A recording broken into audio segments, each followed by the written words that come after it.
He said, "I'm gonna effing kill you. I'm gonna cut your hearts out, you effing N-words."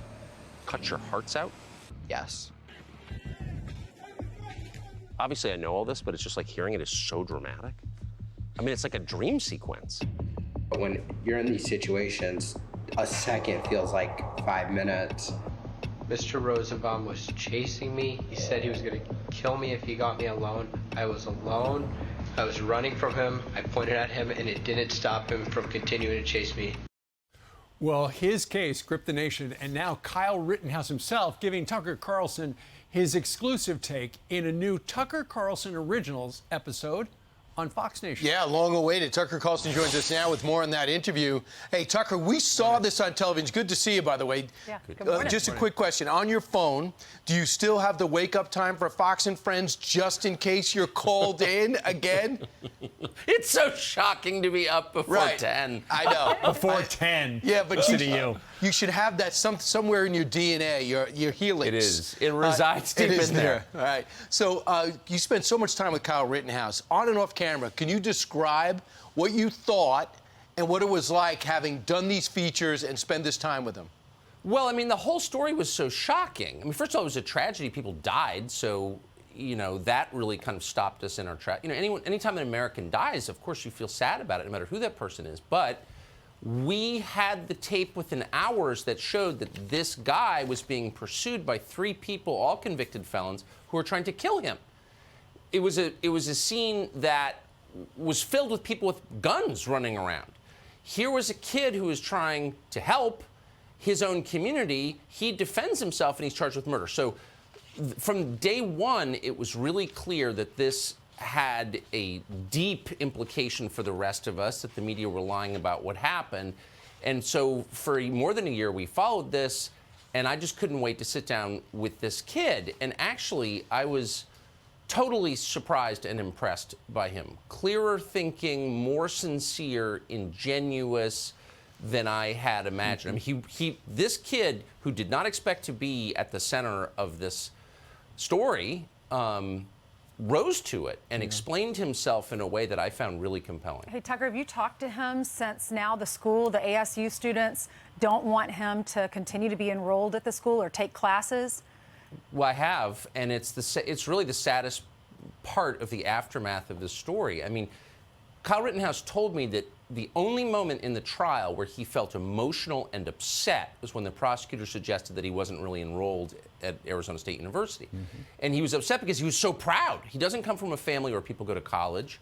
He worked as a fry cook and a janitor and a lifeguard. I mean, this is legitimately a working class kid, and he was really proud that he got into college on his own. I mean, genuinely proud of it in a very sweet way. And now he can't go. And you know, what did he do wrong exactly? I mean, he's cleaning graffiti off the side of a school. The lunatics tried to murder him, in one case with a gun. That guy was never charged. He defends himself, and he's the villain? Like, how does that work exactly? Yeah, exactly. Catch it all on The Trial of Kyle, available now on Fox Nation as part of Tucker Carlson Originals. There you go, right there. We'll be checking that out. Also, you did speak to one of the stars of General Hospital, an actor by the name of Ingo Rademacher, and he has been let go from ABC, where he was on General Hospital for a very long time, because he would not get the shot. They've got a vaccine mandate. You talked to him about it. He said the mandate is about basic human rights. Listen to this, Tucker. They said they were going to take religious exemption, so we put in for that, and that was denied. I'm not the kind of person that can just turn a blind eye to this kind. I have to fight. If I see you know, corporations bullying people and coercing them, I can't just do that. I'm adding to the problem if I would have done that. There was no choice here for me. If we don't choose what we're allowed to put in our bodies, we don't own our bodies anymore. And one of the other things he said that apparently he said he tried to get a religious exemption and he was denied that. And he said, this just goes against all of my beliefs. This is a guy who's not even from this country. He's from Germany, grew up in Australia. He's a soap opera actor, has been for a quarter century. And he articulated the kind of core American belief of personal autonomy better than you know, anyone I've seen on TV in a long time. I mean, the guy was amazing, so thoughtful, gentle soul, not any kind of activist, but they just pushed him to his limit. He stood on principle. He paid a huge price for it. He loved the job that he had for 25 years. He lost it over this. But it was really inspiring to talk to him. I've been texting with him ever since. I mean, what an impressive guy he is. How did they kill him off the show? Because if they're like, you're done today, he never had a chance to die on the show or disappear or whatever. Well, these shows have been going on for over 50 years. One thing they're good at is writing unexpected plot twists. Now, I don't know the answer because I'm not a general hospital viewer, but I'm sure it was good. You know what? I am. I watch every day. That people know. Don't go by my office. He's watching General Hospital again. Well, they'll probably do this unbelievable storyline where a lead actor is fired for not taking a vaccine. That would be shocking. Right. If I was to write that years ago, you'd be like, those soap operas just make stuff up. Who knows? Tucker, yes or no? Do you believe transgenders should, there were once men, become women, should be able to swim in college, Ivy League college conferences with women? Do I think we should eliminate the category of females from human biology? No. As the father of 3 daughters, as someone who loves women, as someone who believes in science, I think it's insane. And I think we're going to look back on this with deep shame that so many people who knew better went along with it, denied basic biology, and everyone's like, oh, no, that's exactly right. No, it's nuts. And by the way, if you can identify as a different sex, why can't you identify as vaccinated?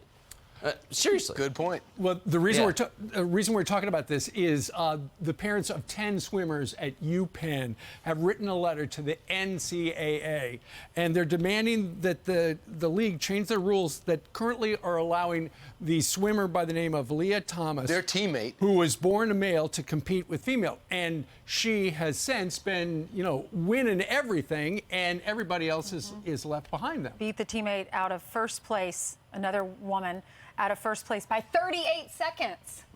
Yeah, so I think the left can stop lecturing us about how they're protecting women and girls, because they're not. They don't care. They're willing to abandon them in the name of ideology. I mean, I really honestly don't think we should ever take a moral lecture ever again from these people who defended the death of Mary Jo Kopechne, by the way, and who are now saying that the aspirations of girls are totally irrelevant. In fact, that girls don't exist. Really, those people are telling us what's morally acceptable? No. No. Yeah, apparently one parent said that her daughter says everybody's feeling frustrated. And as for the coach, he just likes to win. And right now, they're winning. Yeah, he just likes to win. That's the attitude that, gets you to places you never expected to be, including, look, the whole joy of life is the difference between men and women. They're really different. Have a boy, have a girl, they're not the same. That's a beautiful thing. I actually think of it as, quote, diversity. They're totally different. And that tension, those differences are the essence of why it's wonderful to be a human being, why it's wonderful to be alive. We're eliminating those. Everyone's the same. We're all little corporate widgets waiting in a bin to be assembled. No, this is crazy. And it hurts all of us. And I don't know why no one can say that out loud, but we should. Hey, Tucker, will you wear this tonight? Will you wear that suit and jacket tonight? No. You gonna change? I'm gonna go take a sauna, man. As all Americans should every day. Really? More than the steam? No. Sauna. Finnish sauna, 200 degrees.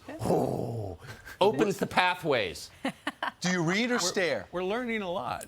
I stare. I say my prayers and I stare off at the wood for 15 minutes. You and love it changes wood. my life. I love Tucker. wood. Tucker Carlson today loves wood. He's got paneling behind him. Right. Tucker, thank you very much. Tucker, we'll be thank watching you. it tonight. Great to see you guys. Thank you. Right. Thank you. See you, Ainsley. Yeah. He will be on tonight on the channel at Yes, 8 he p.m. Of with course, see you, Ainsley. completely open. Right? It's always see you, Ainsley. That's okay. I've always liked Tucker. Great guy. I know. Indeed.